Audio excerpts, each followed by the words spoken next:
Art, do you want to? Okay. Okay, thank you, Art, and for bringing us up to date on a lot of information. And we're going to have Sue Miller introduce our speaker and presenter today, and Carla Beyer Smolin, and I'm going to let Sue take over right now. We're really pleased to have so many of you here, and I know Sue will probably say we want all of you to participate. So go ahead, Sue, take it away. You bet, Barb, you've got it. Thank you. And I was going to say it's so nice to see everybody without their mask. And Pete Fackler, thank you for taking off your mask. Today we are honored and privileged to have Carla Beyer Smolin, and she is the chapter and membership coordinator for HLAA for the entire country. She is a one-person staff member who oversees every single chapter in our country.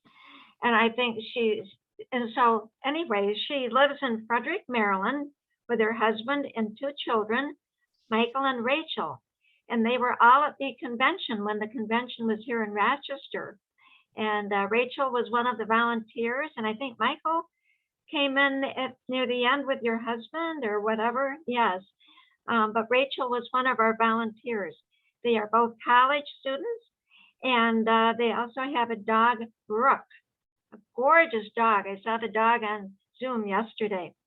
Carla had worked with SHHH, if we go back, before in the early 90s and worked as the assistant chapter coordinator to Joan Kleinrock, and then later worked in membership.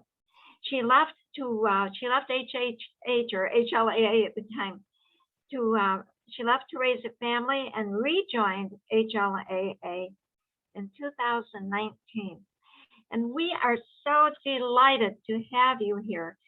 And Carla is forever saying, oh my goodness, how does the Rochester chapter do this? And how do they do that? And so when we were looking for a program for our February meeting, we talked about, well, why don't you just come and join us? Join us for one of our meetings and let's have a conversation with some of our chapter members. Let's find out what their thoughts are. Everyone is different. Everyone has a unique reason for becoming involved in our chapter. And every single one of you here is involved. And I know exactly what you're doing. You're all involved in one way or the other. And so we're so grateful for that. So at this time, Carla, let's start our conversation. She's not going to be giving a big PowerPoint presentation, which she thought maybe it would be important to do that. I said, why don't you just come and just have a conversation? Just talk with everybody. Ask the questions that you talk about different times. So Carla, the audience would love to talk with you. So go ahead and get started. All right, thank you, Sue. I really appreciate being invited to this meeting today. It was such a surprise. Sue had the great idea to organize this meeting, and it's something that I think is really going to help me. You know, Sue says I'm in charge of the chapters. I'm not in charge of the chapters. I'm helping the chapters pretty much, basically. I try to be a facilitator or supporter for them more than anything else.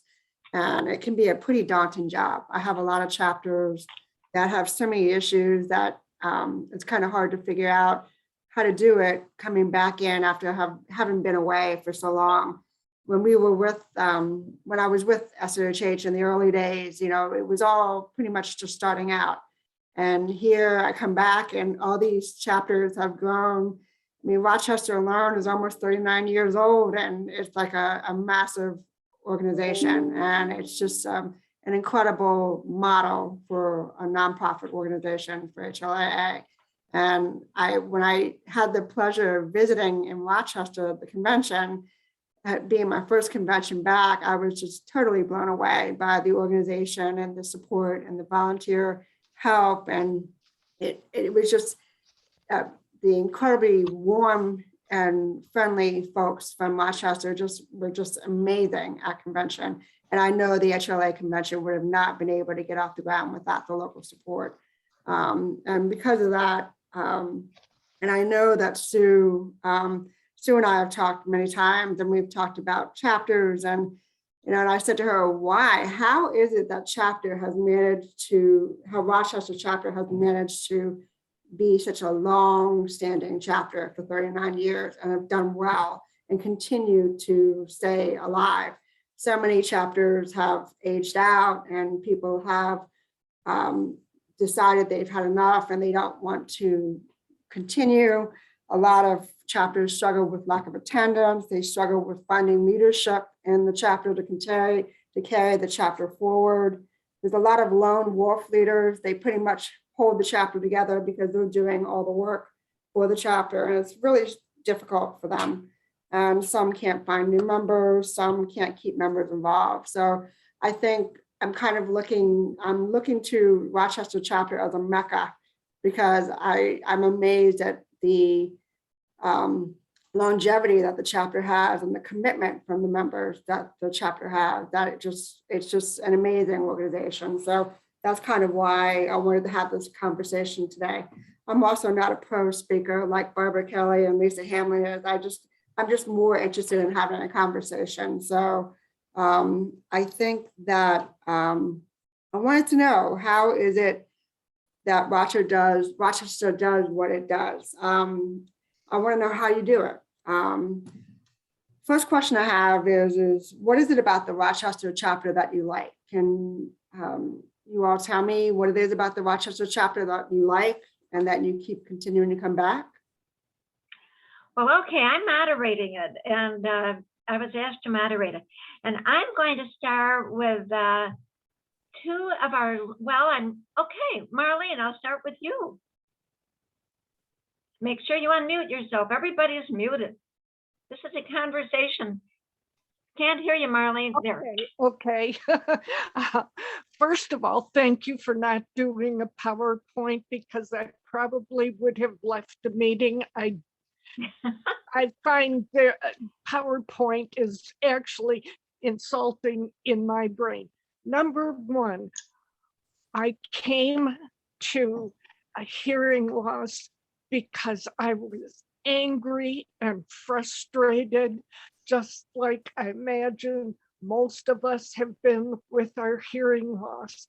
I walked in the door, and for the first time, in a long time, I was included. That was the first impression. I was included. I didn't have to sit at the back of the room and smile and not know what the heck was being talked about. I was included from the minute I walked in the door, and that has not changed. And I think that a big draw for me is that we are treated as capable human beings, not helpless. We expect to learn to do things for ourselves by learning about new technology, and people are well-meaning in the general public, but very often they tend to treat us as there's something wrong with us and we need somebody to speak over, really loud, or we can't do things for ourselves, they have to help us. I want to be treated as capable. So that's all I have to say. Thank you. No, Marlene, that was great. Okay, I'll call on people if anyone raises their hand. I'm looking at Fred. Fred, you and Brian have both been two of our longest attending members of our organization. So I'll start with you, Fred, since you're older than Brian. Fred Altry, please unmute yourself and just share with Carla, what is there that you like about the Rochester chapter? It has been a really great experience, a great one for assisted devices.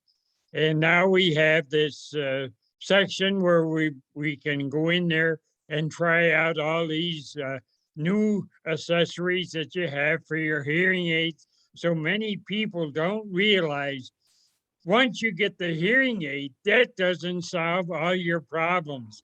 You're going to run into situations where you might need a little portable microphone or something when you're talking to somebody at the store. And of course, way back when I first joined the thing, this is where I heard about the loop system. And one of our members showed us how to build one, and it took us a couple of meetings, but we all wound up having a neck loop. And I'll tell you, that was the greatest thing that was ever done for me. I have 2 loop systems in my house here, so wherever I go, I can hear. And that has been a big help. The assisted device things, I think, is what is lacking in education to most people. Like I say, they get their hearing aids and they think, well, this is good now, but it can be even better if you use some of the assisted devices. I have the cochlear implant, and I do have the one adapter that I have for that, so I can wear my cochlear implant while should I go swimming again. I started to go last year, but then with everything being shut down, that came to an end. I probably should wear that when I'm out fishing, because I'm not getting that steady anymore when I'm in the boat. So who knows what's going to happen. But again, the assisted devices and the center that we have now, this has been a wonderful addition to our chapter and to a lot of people that we talk to stress the importance of the loop system. That is, as I say, and the friendship that I've gained from belonging to this chapter for a long period of time has been great. So I just got to hang in there for a few more years to see the way we develop. Thank you. Oh, and Carla, I want you to know, Fred, do I remember you're 92? 92, 93 and a half. 93 and a half, that's right, your birthday. He's one of our sharpest members too. We're planning his 100th birthday party, a swimming party. Now, the next person I'd like to call on is Brian. Brian Fox, you've been one of our members. Gosh, it seems like you and I started about the same time. So Brian Fox, would you please unmute yourself? And would you please tell us, what is there about the Rochester chapter that you like? Am I unmuted? You're unmuted. We can hear you, Brian. Okay. I joined, I stopped teaching because of my hearing loss, and there were other things that facilitated my change from education. But I was looking for a group because I've been hard of hearing since 1979 when I got hearing aids. But when I joined the group, I've got to say that it was the most incredible group of people that I've ever been associated with. And I can say of Vern Thayer and Harriet Adams and Judge Curran and Jeanette Cantor. But Carla, I would say the people are so intelligent and so driven and so committed to working together. And I've had a long commitment, and there's times when I was a little bit more inactive and so forth. I think another great thing is the programs have always been excellent. And, Sue and so many people, Barb, they've gotten the right speakers.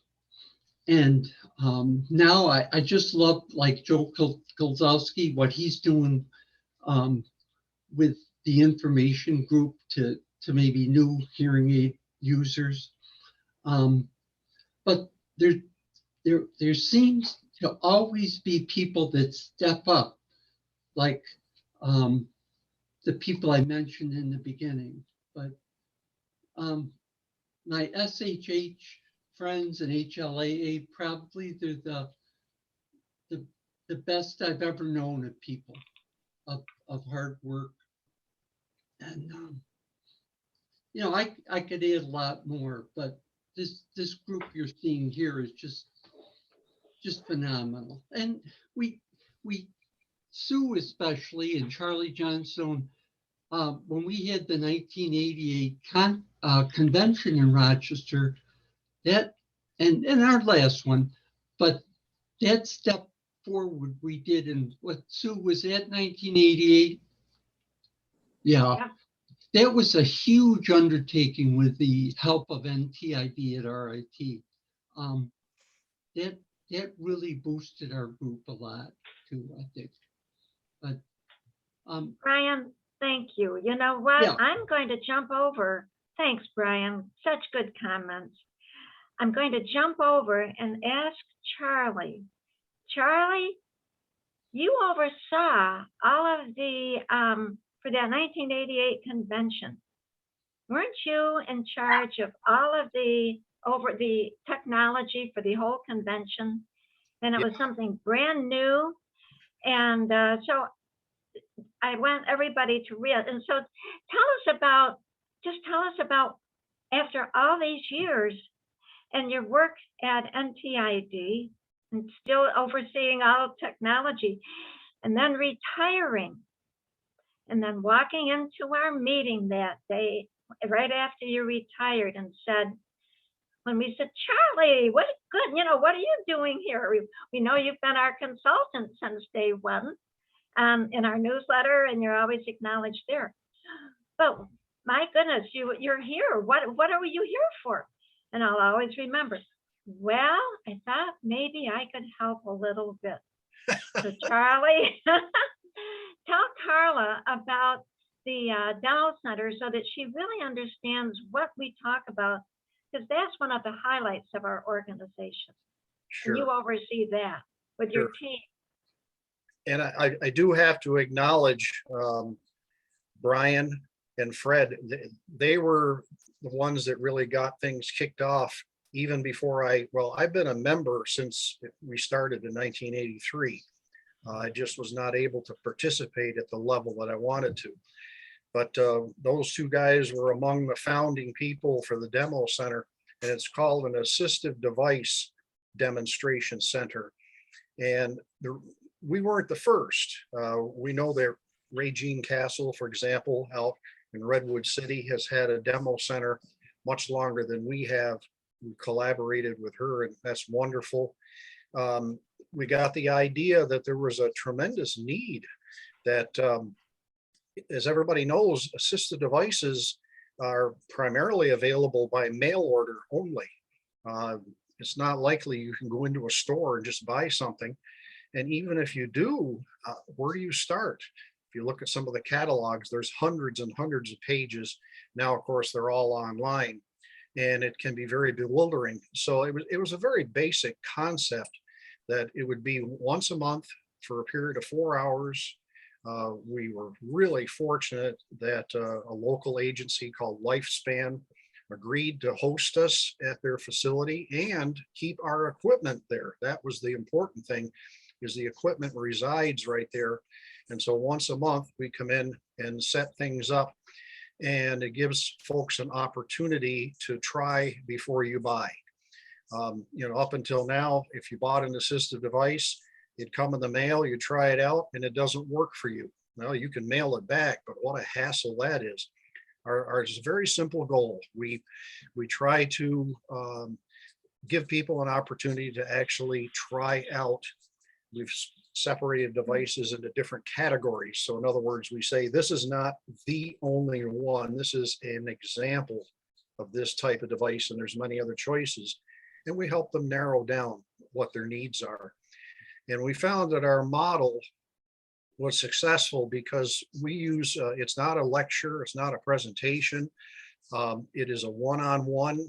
Whenever a new person comes in the door, we have one of our people assigned to go around with them, and all of our the folks that work there or volunteer there are very familiar with all the devices. And the whole idea is to address what is your individual issue. In other words, what do you have a hard time doing? Listening on the phone, watching TV, going to church, going to meetings. And we try to narrow down what might help them, and then they can order. And we don't sell equipment. We can tell them where they can buy it. And unfortunately, we do have now a virtual dental center, like it's the same as the third Thursday of every month, but that's not the same. Obviously on Zoom, you can't try anything. So we try to get as close as we can. And also, I think Sue would be worth, I'm done with my part. I think it would be worth Lauren briefly describing our virtual demonstration website, just to talk about it briefly, because I think that's revolutionary. Okay, Lauren, would you like to just for about 1 minute, just share with Carla what the demonstration center offers? Yeah, I Virtual will. demonstration center.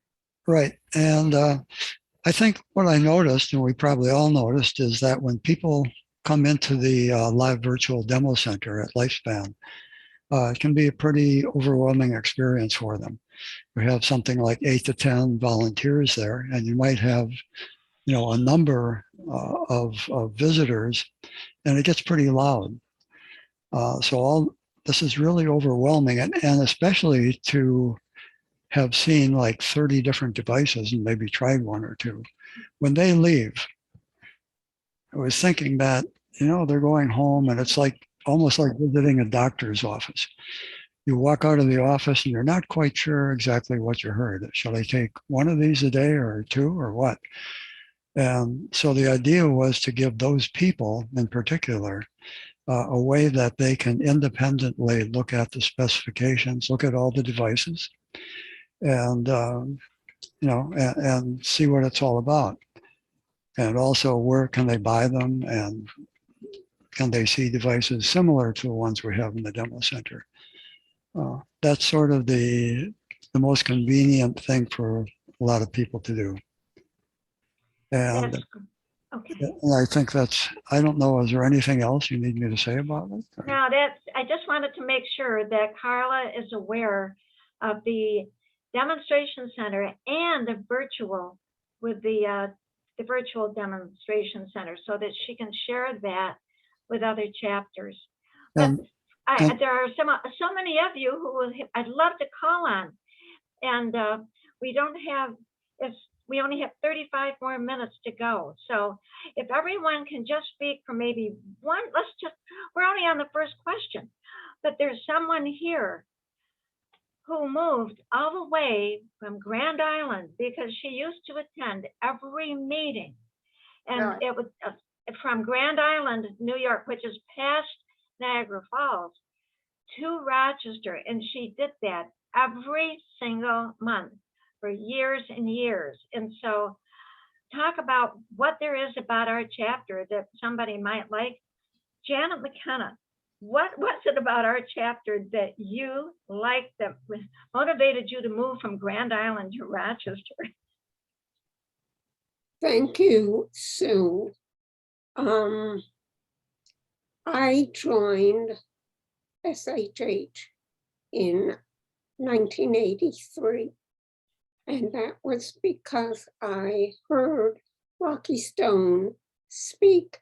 He was a phenomenal speaker at a American Library Association convention, which was my profession at the time, in which I had to ultimately resign from because of the profundity of my hearing loss. I was approached by people in Buffalo, and there was a group in Buffalo that has been defunct, for about the last 20 years. Why is it defunct?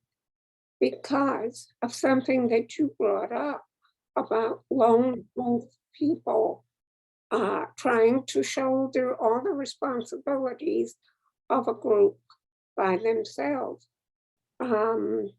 When the Rochester group began, there were, and Pete Fackler mentioned this, and that there were 4 people, 4 women who were really instrumental in making the group go forward. And 2 of them are with us today. That is Sue and Barbara Law. Jeanette Cantor has moved to other part of the country. And unfortunately, Marsha Dugan, a wonderful, intelligent, dynamic woman, is no longer with us. So things are going to change. Yes, I came all the way from Grand Island, 170 miles round trip, because I had met the Rochester people when I was involved with committees and the upstate committee, and I had met these folks, and I found them intelligent, dedicated, and I wanted to be part of something, because there is no question that SHH saved my sanity, because I was a young person who didn't know anybody else with hearing loss. And there were all these old people, and then there was me, who was 35, and going down, down, down, down, down the audiogram real fast. So when there was also a matter of personalities, I felt that it was worth these 170 miles back and forth to deal with folks whom I had something in common with, and that I could contribute to by participating in committees. And I have been writing the introduction to the programs since 2005. And that was, how did that happen? By accident. But my predecessor, as I understand it, resigned because she got tired of chasing people all over the county trying to get information so that she could write something, that she could compose a news release to tell not only the members, but people in the community what's going on with these people anyhow. So, Okay, 30 seconds more. We've got a lot of people to call on. all right. Sorry about that. I'm running out. All Well, right. you have a good story. It's a good story. That definitely, I got a lot of good information out of that. And I do have a question, but I'll come back to that. Go ahead and finish. I will stop at this point. Thank you for coming here and jumping in at the last minute. Okay, Carla. I think that what you had said was really interesting to me, because the fact that you said that Buffalo fell apart because there wasn't any kind of movement and involvement from the other chapter members. So, and this is the key thing. This is the one thing that I want to learn, is how did people get involved in the chapter? What made you get involved? I think one of the things that I have such an issue with some of these leaders is that they either really don't know the people that they're working with. Is that part of the encouragement that you get? How do we develop leadership in this chapter for people to get involved with different activities? Can anybody answer that for me? Yeah, I can. Sue Miller asks people to get involved. We're going to say the same thing. We have Sue Miller, and she says, Yeah. would you ever be willing to consider whatever? But Sue has a way of knowing everybody, getting to know everybody, and she sees what their strengths are, and she tries to fit the person to the task. And I think that's important, that people don't try to push people into something that they're really not ready for. But on the other hand, if you give them a mentor, like I had Marcia Dugan as my mentor when I was vice president and president, she helped me so much to learn how to lead a group and to develop leadership skills. And I would never have met her, or so many of you, had I not been talked into joining by Vern Thayer and back in the 90s. But I think the great thing is there's so many people from so many different walks of life. We all have hearing loss in common, but we all have different sets of skills, and it's a wonderful blend of people. And I think we all like each other. So, and the thing I miss most is being able to get together without masks and having all those good refreshments and parties and things that we enjoy doing together. So that's, but Sue really is the one. She's the one. Would you ever be willing to consider? Is her the way she starts it? Okay, I see another Barb, and Barb Rice. Just please take 1 minute, and when I put my finger up, it means your time is up, because it'd be so much fun to hear from everybody.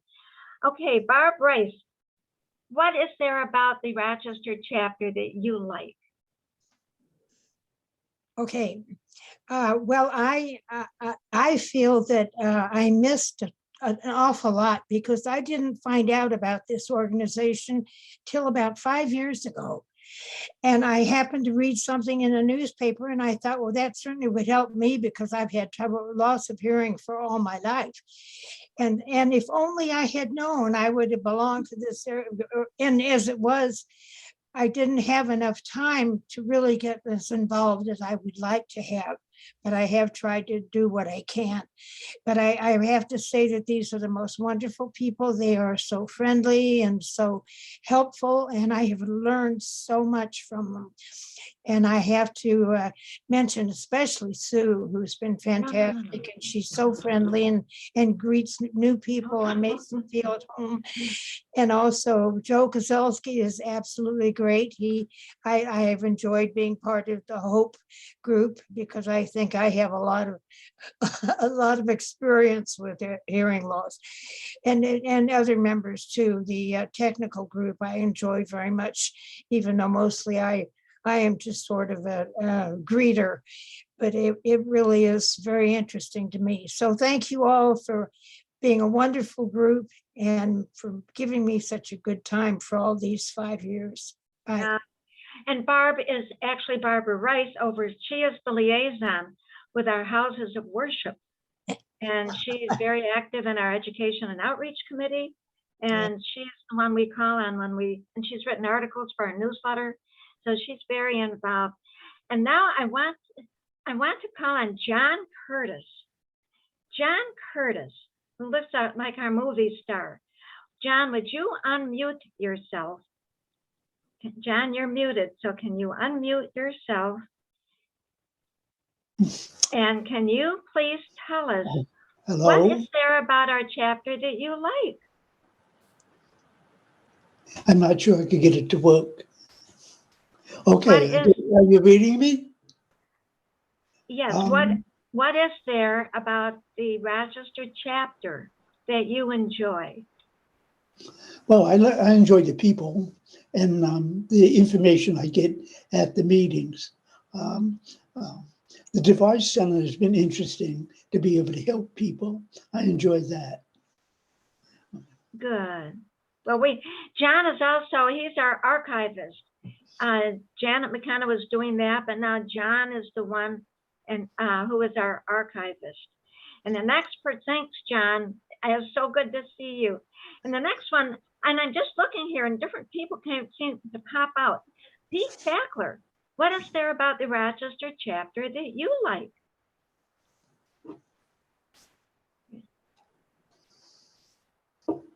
I'm going to change the question a little bit, because I think Carla is trying to figure out how she can work with chapters and help them grow and sustain themselves.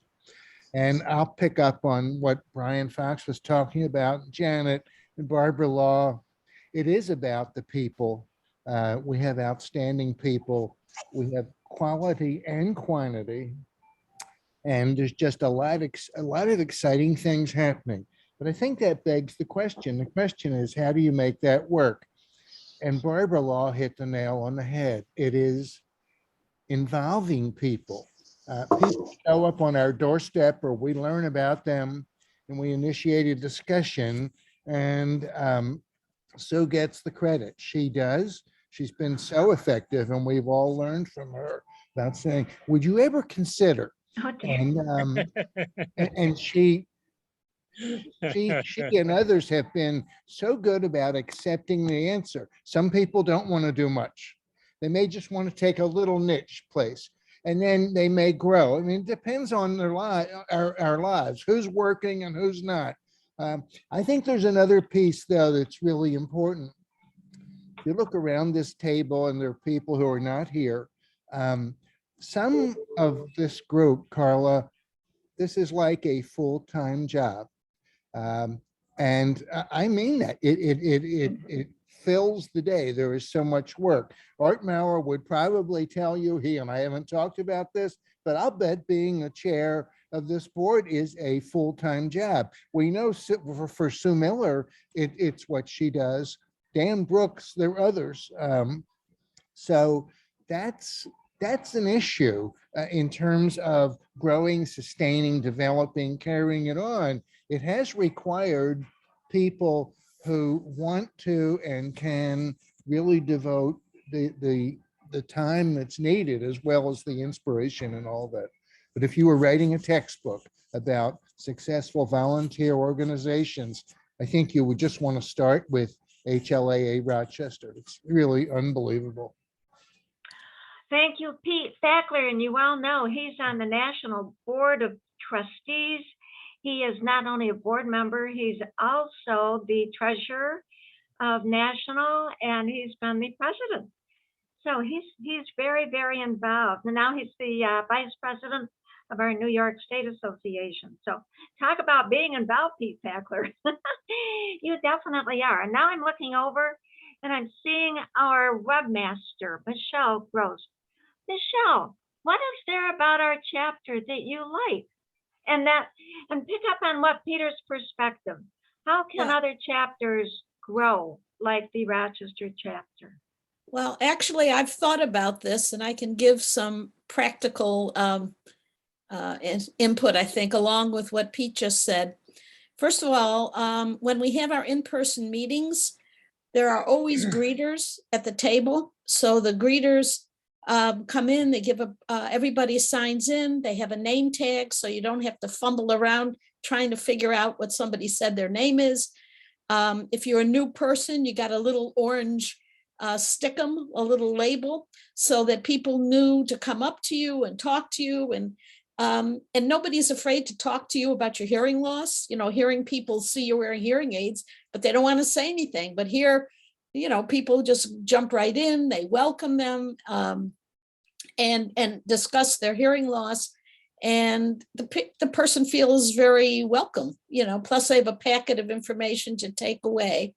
The other thing is that unlike many support organizations, we're not a crying towel organization. So people don't come and spend the meeting discussing all the problems they have with their hearing, because we all have the same problems to a greater or lesser extent.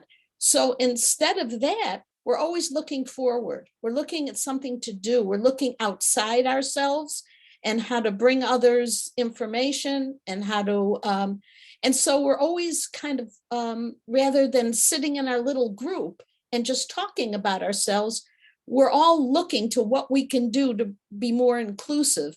And that really helps. You start feeling very worthwhile and whatever.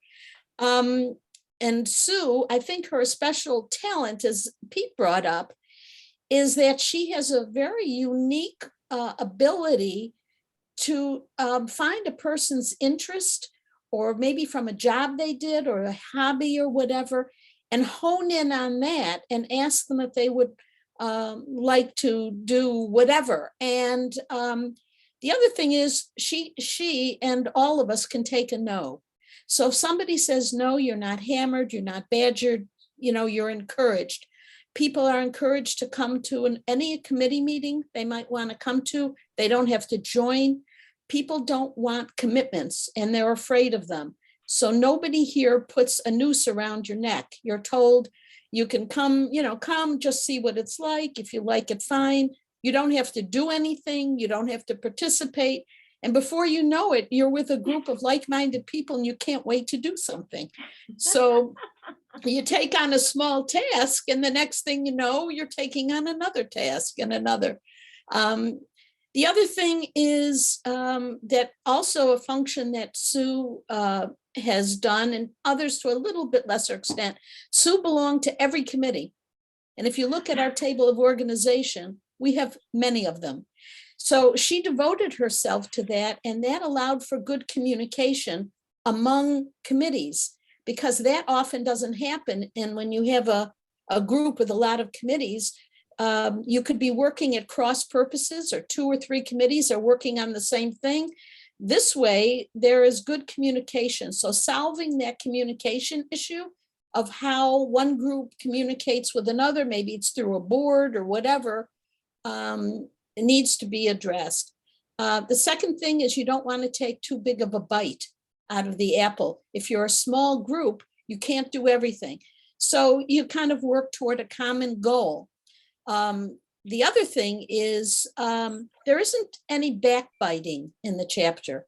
Like everybody else, we all have our personalities, and some of us are easier to get along with than others. But that's taken into consideration. Everybody's treated well, everybody's treated fair. We're not talking about people behind their back. You approach somebody by getting to know them and getting to know how to work with them, rather than fighting or talking about them that oh, that person, they have this obnoxious quality. We all have obnoxious qualities. So I think all of those things make people feel welcome and productive and not put upon. And so I think those things all come together for the chapter. Gosh, that was great. But the That next was person who brilliant. mentioned, That was brilliant. That was brilliant. yes, wasn't it? I think Bruce Nelson wants to say something. He has his He hand up. I does. think. Yes, Bruce. Hi there. Well, let's see. What do you, I have all the stuff here. You want to do it in a minute? Yeah, right. Sure. Okay. First, I think the chapter needs a great newsletter. It's just one of those things you really need to have. And you do it. So we thank you so much. Oh, my Lord. We're so grateful. Okay, Mr. Newsletter Editor, what is there about the chapter that you think could help other chapters? What do we do that could be helpful for Carla to share? You need to find the right leadership. You need people who know how to lead a group. You need a Sue Miller who knows how to recruit people for the group. Well, when the newsletter need an editor, Sue says, "Can you do one issue?" Now I'm doing my 18th. I mean, I don't think it's gonna. I promised I would do one. Well, here we are, number 18. Okay, I think it's important for the group to get to recruit the audiologists in town to recommend the group. There's we have a bunch of our audiologists that are really gung-ho with HLA, and they talk us up, and there's a bunch of them who don't. And if National could kind of light a fire under maybe the national groups like Hearing Loss, Hearing Health USA, Hear USA, Miracle Ear, and some of the other ones, and get them to kind of push us a little and tell their patients about us. That would help push some people over to our side. Some of these audiologists are in their little shells and they don't want to help. I'm not sure they really want to help their people. I'm telling you how hearing aids work. That's it. And if you come to HL, you'll find the other side. Let's see.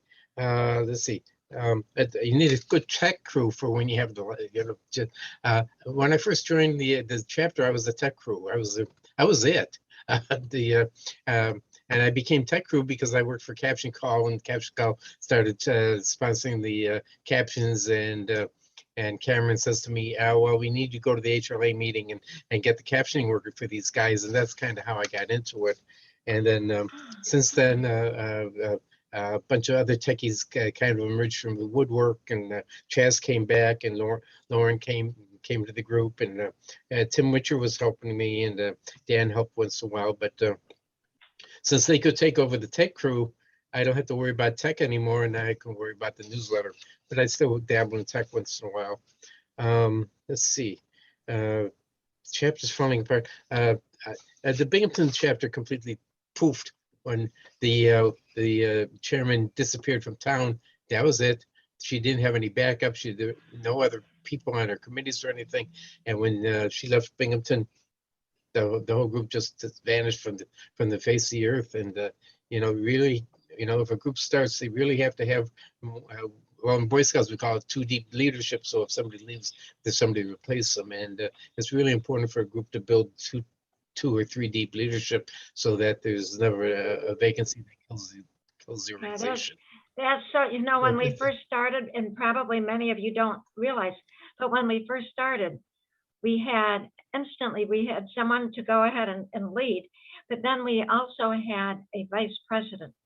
And I can still remember the expression on Vern Thayer's face when we were writing the bylaws, and we said something about, well, I don't know, how will it be if the vice president is also president-elect? And he gave this really like, oh no, expression. But from the very beginning, we always had a vice president who would go right on with a maximum you could serve for. Initially, it was only 1 year, and then it went for 2 years. You could be president for 2 years, but that was it. And the vice president was being groomed to then move on up. So we've always had a series of vice presidents, and then other people waiting in the wings who were good leaders. And Nancy and Doug, who oversee our scholarship program, who when we meet in person, drive all the way to Rochester for our meetings from Geneseo, and mainly your scholarship efforts, being in charge of our scholarship program is phenomenal. So what is there about the two of you that you like about our chapter and that you think could help? What can you say that can help Carla with her concerns about other chapters struggling? Well, initially, I was the one with the hearing problem. I still am, although Doug's hearing is getting a little worse. But Yay! Sue, from the first time we walked into the meeting, Sue was there with her big smile and said, welcome, and we're so glad you came, and gave you a name tag and found you a place to sit and introduced us to some other people who were there. And as time went by, she discovered that Doug had been a teacher, and that we had 3 children, and we were, interested in education. So she said, would you ever consider being a member of the scholarship committee?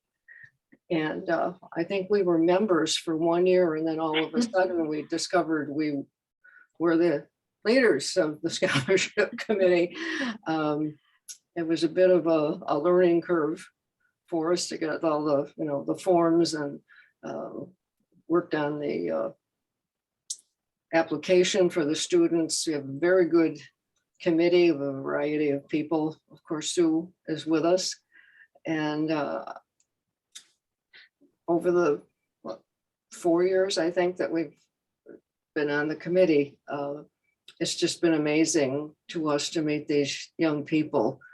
And gradually each year, probably most because of COVID and the need to go on Zoom for our presentation of their awards, we've gotten to know these students a lot better than initially. When we first started, they were recognized at the annual dinner, at the very end of all the other awards and recognitions.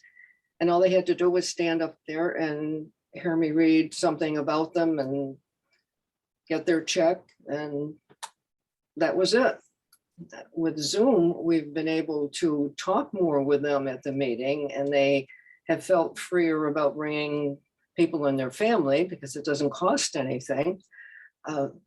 And it's just been a much more relaxed and informative kind of a meeting. So because of Sue's welcome and her matching us to what she thought we would be good at, after that, she said, would you ever consider Oh, don't say that. being assistant treasurers? So it was our next step.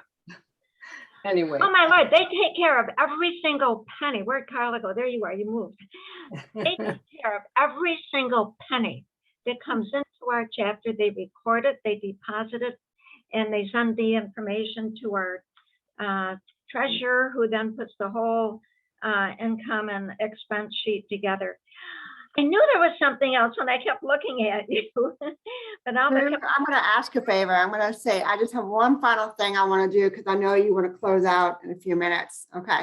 Basically, from what I've heard on this phone call, you have a great sense of community in this chapter.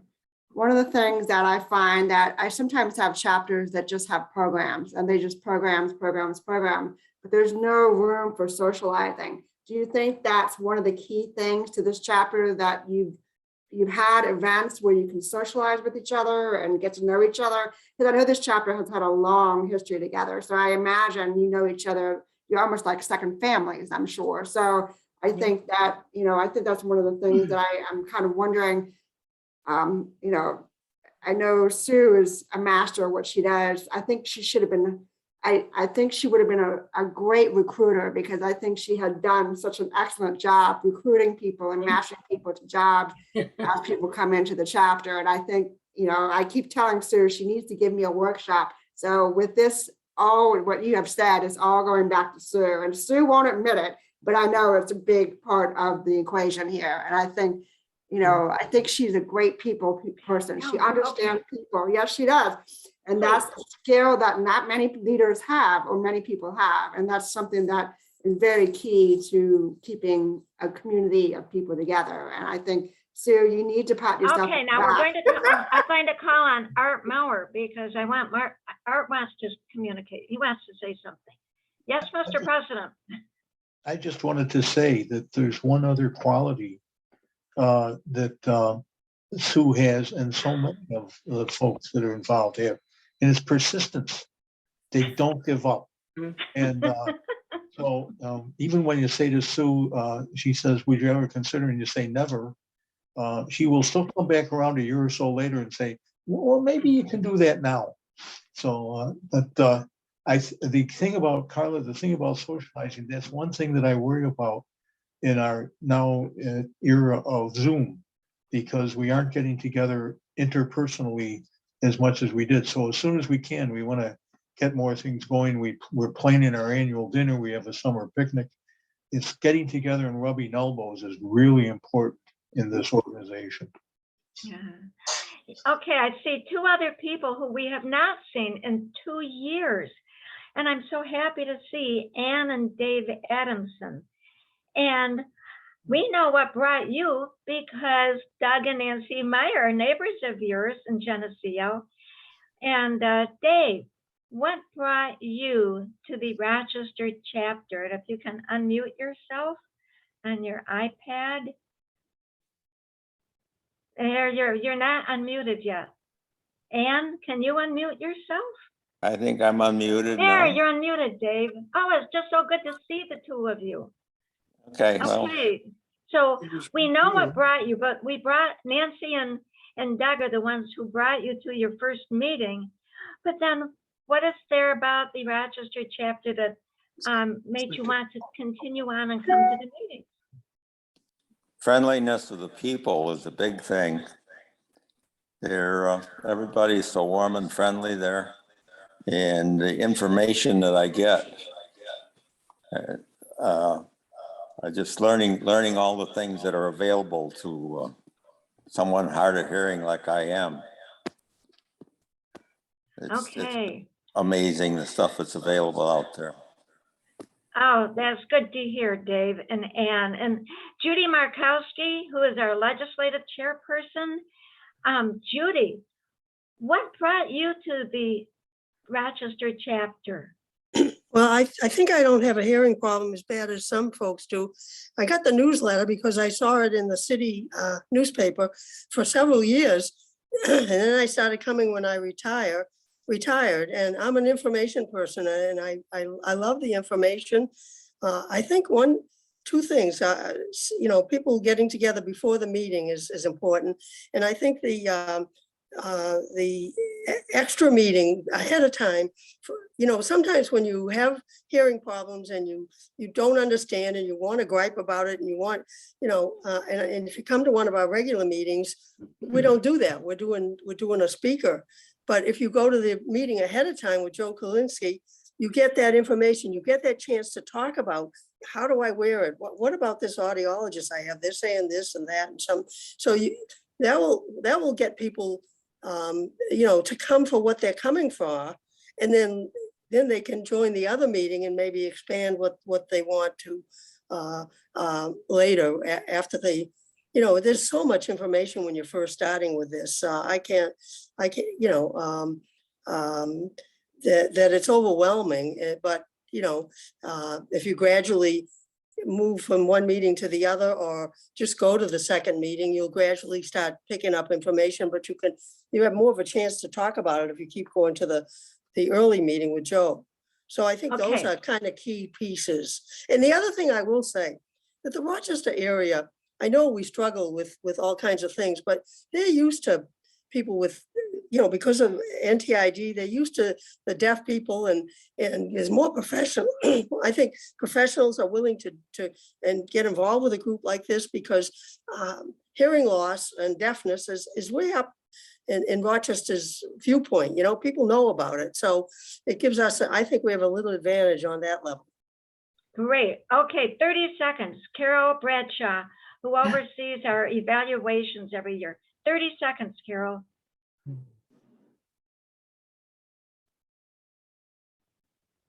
She's muted. You can. Oh, I didn't do anything. Am I unmuted? Yep. 30 seconds. Well, I kind of keep tabs on what people think about the various meetings and put it together for the board. It helps us do the planning for the following year. We meet every summer at Sue's house and decide what programs people might really like to see the following year. So that's what I do. Oh, that's great. And the Slocums, Bob and Trudy, they do our telephone. And Bob, what brought you to the meeting?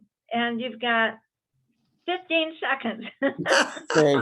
Actually, what brought me to the meeting was there was a little flyer that had information on it, and my wife, who tolerates my hearing loss, said, "Let's go see what's happening." We walked in. We were attacked by this woman, this blonde, by the name of Sue Miller. Shaking our hands, saying, "Welcome, welcome."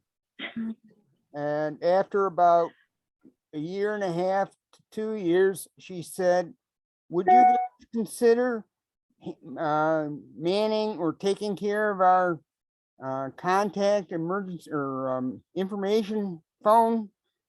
So we've been doing that. And actually, we have a member from Colorado who became a member because of that line. And it's really interesting, because what happened was she had a hearing loss. She saw one of our Zoom sessions and called the helpline. I contacted her, not knowing where she was from, said, you can come to the meetings, you can become a member. She sent back that she was from Denver, Colorado, and that she'd sent her membership money to Rochester. But it's really, Sue, it's really nice helping people. And the other thing is, it's great to be able to call on other members of the group who have much more information or understanding or capabilities, who were willing to take questions and talk to people. So That's great. Okay. Oh, Barb, I'm sorry. We went 2 minutes over the allotted time. okay, And I'm done. Okay, Joe Gale and Laura Arney. I'm sorry we have just run out of time, but you're one of our great members of our education and outreach and healthcare committees, and you can see, Carla, everyone here, and Joe with his Hope session, which is like our old-fashioned rap session, and Art is our president, and Dan is our incoming president, and Barb is our program chairperson. And so anyway, everyone is a team member. It's a team effort. So anyway, Barbara, Okay. we'll put it I back just- to you. Okay, I just want to thank Carla and Sue. Thank you for being the facilitator, and everyone for all your wonderful comments.